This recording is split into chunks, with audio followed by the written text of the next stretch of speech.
Raghuram movie ஜனவரி 30க்கு release ஆகுது. கேரளாவில், தமிழ்நாட்டில் எல்லா இடத்துலையும் ரிலீஸ் ஆகுது.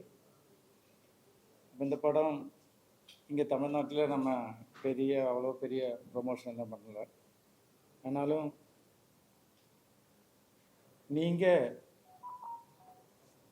நினச்சிட்டா இந்த படத்தை கொஞ்சம் ரீச் ஆக்க முடியும். உங்கள் கையில் தான் இருக்குது இதெல்லாம்.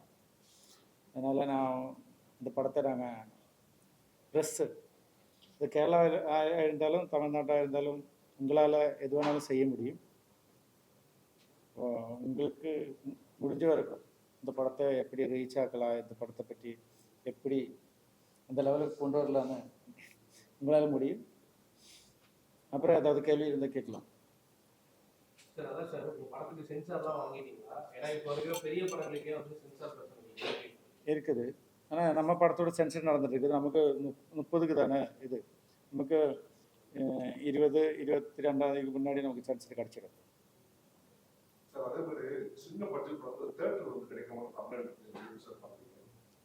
தியேட்டர் கொஞ்சம் கம்மியானாலும் படம் நல்லா இருந்துச்சுன்னா கண்டிப்பாக தியேட்டர் கிடச்சிடும். அது மலையாளம் இருந்தாலும் சரி, தமிழாக இருந்தாலும் சரி. கண்டென்ட் படம் நல்லா இருந்துச்சுன்னா தியேட்டர் கிடச்சிடும். ஃபஸ்ட் டைமில் ஆர்டிஸ்டை பார்த்துக்கிட்டு பேனர் பார்த்துக்கிட்டு கொஞ்சம் தியேட்டர் கிடைக்கிறதுக்கு கொஞ்சம் கஷ்டமாக தான் இருக்கும். அது எல்லா இடத்துலையும் அப்படி தான். இங்கே இருந்தாலும் கேரளாவில் இருந்தாலும் அப்படி தான். ஆனால் படம் நல்லா இருந்துச்சுன்னா கண்டிப்பாக தியேட்டர் கிடச்சிடும். இப்போது ஃபஸ்ட் டைமில் இங்கே மலையாளத்தில் தான் ரிலீஸ் பண்ணது. டைரக்ட் மலையாளம் தான் செய்கிறது.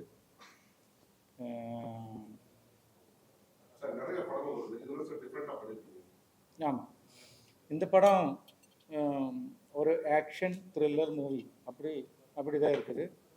ஆனாலும் இந்த படத்துக்குள்ளே கொஞ்சம் ஹாரர் போன காலத்திலேருந்து நிறைய விஷயத்தை சொல்கிறது. ரகுராம்னா சும்மா ஒரு கேரக்டர் நேம் மட்டும் இல்லை. அதுக்கு கேரளாவை பொறுத்த வரைக்கும் தெக்கன் கேரளத்தில் அந்த ஒரு முன்னாடி இருந்தால் ஒரு 40-45 வருஷத்துக்கு முன்னாடி இருந்த ஒரு ஸ்டோரி, அது வச்சு தான் ரகுராம். அப்படி தான் அதுதான் ரகுராமோட ஸ்ட்ராங்.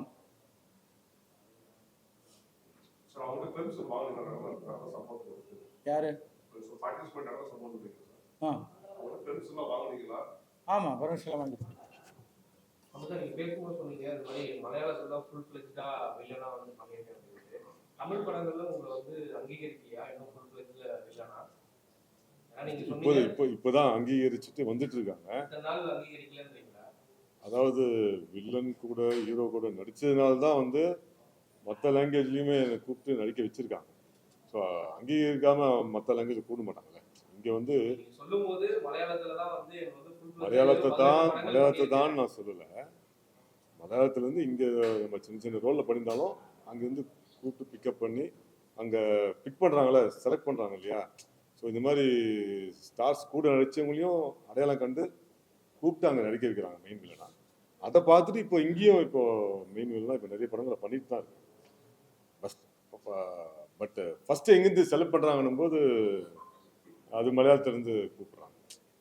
ஸோ என்னை மட்டும் இல்லை, என்னை மாதிரி நிறைய நடிகர்கள் வந்து இங்கேருந்து கூட்டின்னு போய் பெரிய பெரிய படங்களில் மெயின் வில்லனாலாம் நடிக்க வச்சுருக்காங்க. நடிக்க வைக்கும் கூப்பிட்டு தான் இருக்காங்க.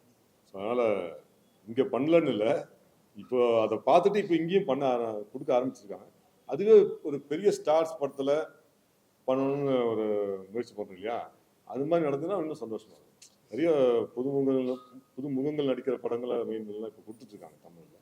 இப்போ அதுவே வந்து இன்னும் பெரிய ஸ்டார்ஸ் படத்தில் கொடுத்தாங்கன்னா இன்னும் சிறப்பாக பண்ண முடியுன்ற கான்செப்ட் இருக்குது. அது இப்போ கிடைச்சிட்டு இருக்கு. கொண்டு போய் ஒன்றும் பண்ணுவேன்.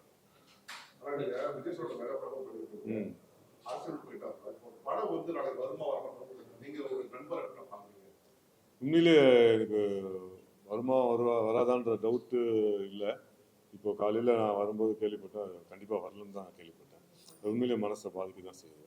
ஏன்னா அவங்க விஜய் சார் மட்டும் இல்லை, எந்த படமுமே வந்து செலவு பண்ணி கஷ்டப்பட்டு எடுக்கிறாங்க. அது சொன்ன தேதியில் ரிலீஸ் ஆனால் எல்லாருக்குமே பயனுள்ளதாக இருக்கும்.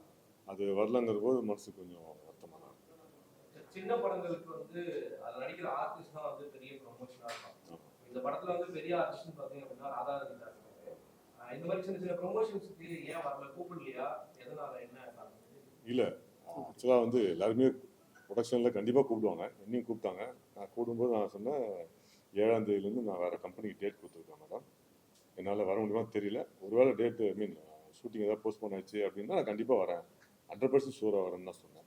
ஸோ எல்லா நடிகர்களுக்குமே அந்த ப்ராப்ளம் இருக்க தான் செய்யுது. இப்போ ஆக்சுவலாக என் ஷூட்டிங் போஸ்ட்போன் ஆயிடுச்சு பொங்கலுக்கு அப்புறம். அதனால தான் இங்கே வர முடிஞ்சுது. ஒருவேளை நான் இன்னைக்கு இங்கே வந்தில்லைன்னா என்னையும் அப்படி தான் சொல்லியிருப்பாங்க. பட்டு இது வந்து எல்லாருமே வேணும்னே பண்ணுறது இல்லை.